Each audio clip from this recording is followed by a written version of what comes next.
Bayangkan sebuah pagi di mana matahari tidak lagi terbit cerah, sungai berubah warna, dan kota penuh asap seperti adegan film distopia. Kedengarannya ekstrim, faktanya, kita sedang bergerak ke arah itu. Dan bencana besar yang terjadi di Indonesia akhir-akhir ini bukan sekadar takdir alam, tapi hasil dari keputusan manusia. Hari ini kita bahas krisis iklim, kerusakan lingkungan, dan kenapa tata kelola ekologi di Indonesia jadi isu besar yang ramai diperbincangkan.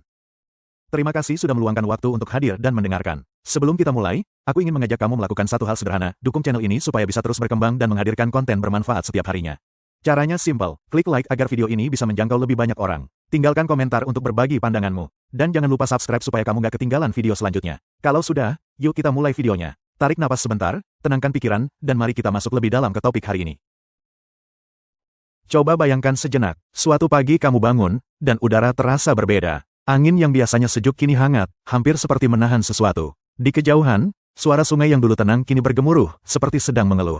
Burung-burung yang biasanya berkicau di sekitar rumah tiba-tiba menghilang. Ada perasaan aneh, seolah alam sedang memberi peringatan.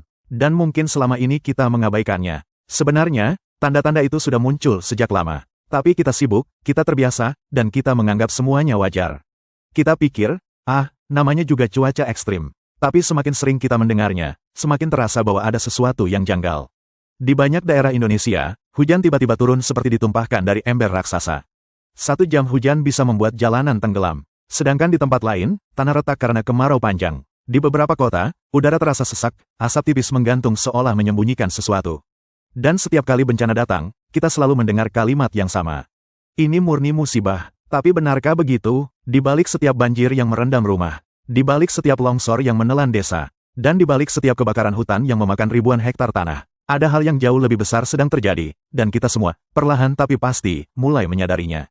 Masyarakat mulai curiga, kenapa bencana terasa seperti semakin sering? Kenapa cuaca berubah drastis tanpa pola? Kenapa daerah yang dulunya aman kini mendadak rawan? Dan yang paling membuat publik gelisah adalah pertanyaan ini. Apakah ini benar-benar hanya bencana alam, atau ada tangan manusia yang ikut mempercepatnya? Ketika kamera-kamera warga merekam tebing longsor, ketika drone memperlihatkan hutan yang habis ditebang, ketika sungai berubah warna karena pencemaran, diskusi mulai menguat. Orang-orang mulai membicarakan hal-hal yang dulu tabu, tentang izin tambang yang merusak, tentang hutan yang hilang, tentang pembangunan yang tak terencana. Dan di media sosial, suara itu menjadi lebih lantang. Setiap video banjir viral, setiap dokumen pembukaan lahan diperbincangkan, setiap kebijakan lingkungan dipertanyakan. Tidak ada lagi ruang untuk menyembunyikan kerusakan, semua terekam, semua tersebar, semua dapat dilihat oleh siapapun. Inilah momen ketika publik mulai menghubungkan titik-titik kecil menjadi gambaran besar. Bahwa krisis yang kita lihat hari ini bukan hanya rangkaian kejadian acak, tetapi konsekuensi dari pilihan-pilihan yang dibuat sejak bertahun-tahun lalu.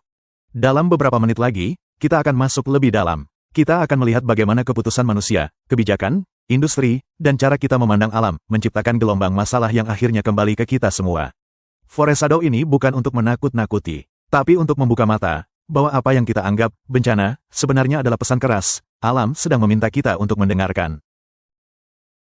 Bab 1, Indonesia, surga alam yang sedang berubah wajah. Jika kita melihat Indonesia dari atas, dari ketinggian ribuan meter, kita akan melihat negeri luar biasa, garis pantai panjang, hutan tropis seluas mata memandang, gunung-gunung yang kokoh, sungai-sungai yang berliku seperti urat nadi bumi.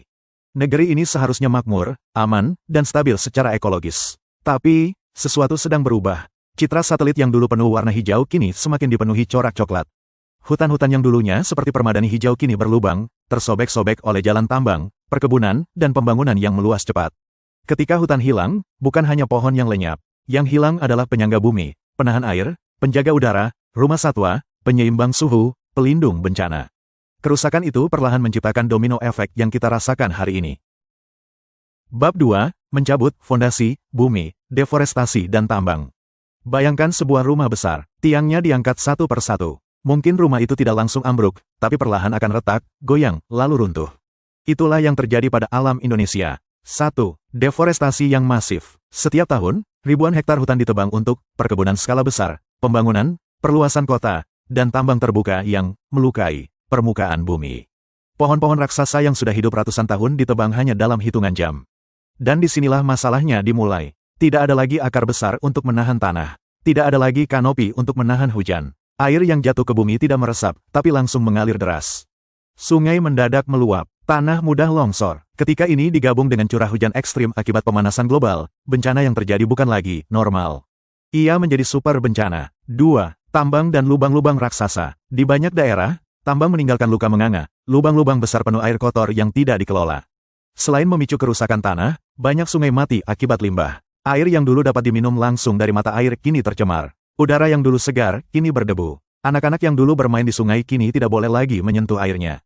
Lalu kita bertanya, apakah ini harga yang harus kita bayar untuk pembangunan?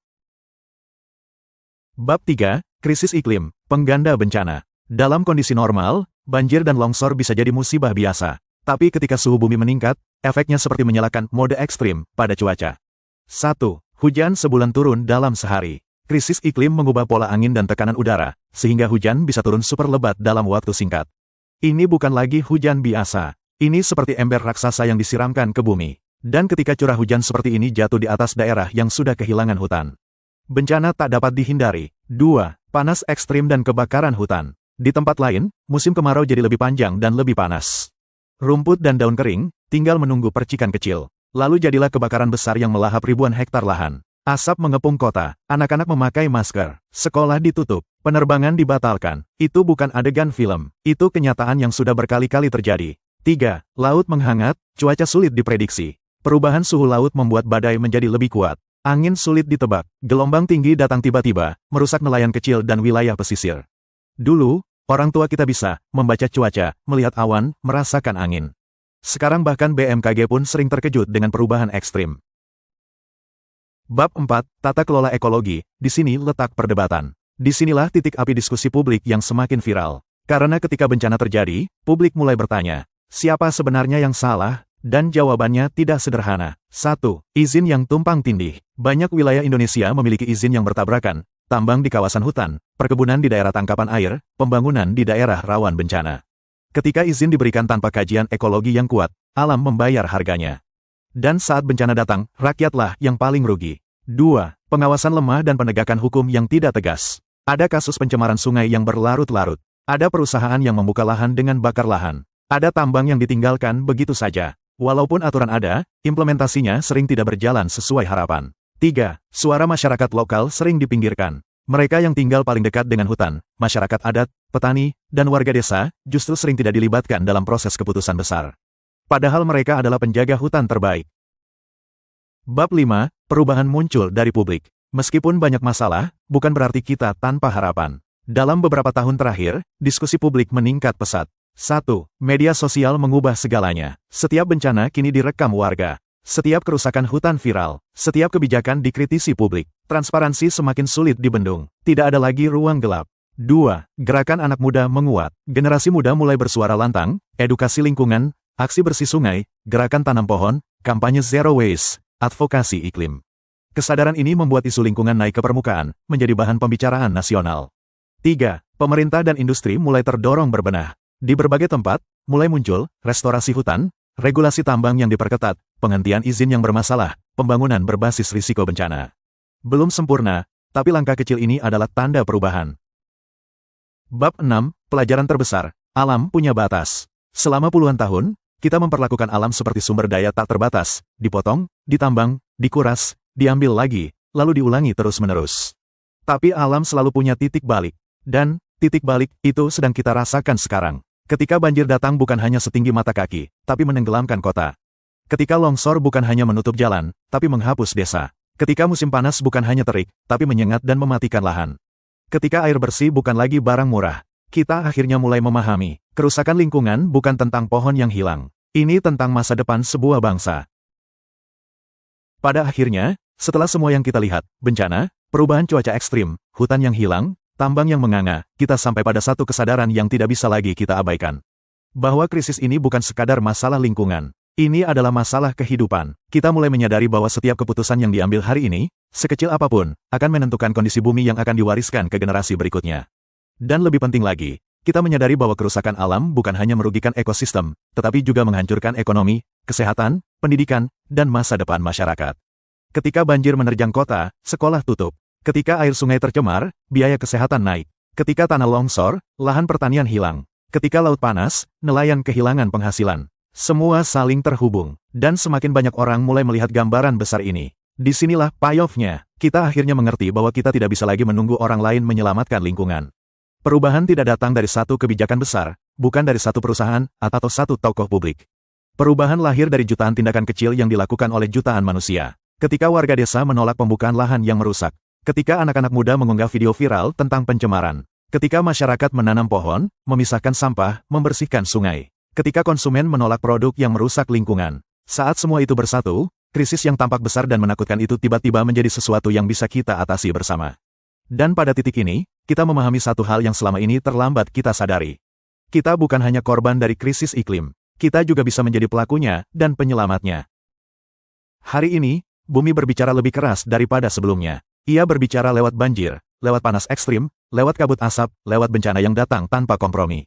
Bukan untuk menakut-nakuti kita, tapi untuk membangunkan kita. Karena pada akhirnya, semua kembali pada satu pertanyaan sederhana. Jika bukan kita, siapa? Jika bukan sekarang, kapan? Mungkin kita tidak bisa memperbaiki semua kerusakan yang sudah terjadi. Mungkin kita tidak bisa mengembalikan seluruh hutan yang hilang. Tapi kita bisa menghentikan kerusakan berikutnya. Kita bisa menjaga apa yang masih tersisa. Kita bisa memastikan bahwa generasi setelah kita tidak hidup di dunia yang lebih buruk daripada hari ini. Dan perubahan itu dimulai dari satu langkah yang sederhana, kesadaran. Kesadaran bahwa bumi ini bukan warisan, melainkan titipan. Kesadaran bahwa setiap tindakan kecil, menghemat listrik, menanam pohon, mengurangi sampah, memilih produk ramah lingkungan, merupakan batu kecil yang mengisi pondasi masa depan. Jika jutaan batu kecil itu disatukan, maka kita akan membangun sesuatu yang jauh lebih besar daripada sekadar penyelamatan lingkungan. Kita membangun harapan, dan mungkin, di masa depan, ketika anak-anak kita bertanya, apa yang kalian lakukan ketika bumi mulai sakit, kita bisa menjawab dengan bangga. Kami memilih untuk tidak diam. Kami memilih untuk berjuang. Kami memilih untuk menjaga bumi ini. Karena pada akhirnya, bumi tidak butuh kita untuk bertahan hidup. Kitalah yang butuh bumi untuk tetap hidup. Terima kasih sudah meluangkan waktu untuk hadir dan mendengarkan. Klik like sebagai tanda apresiasi. Tinggalkan komentar biar aku tahu pendapatmu. Dan jangan lupa subscribe agar kamu gak ketinggalan video berikutnya. Setiap dukunganmu sangat berarti. Sampai ketemu di video selanjutnya.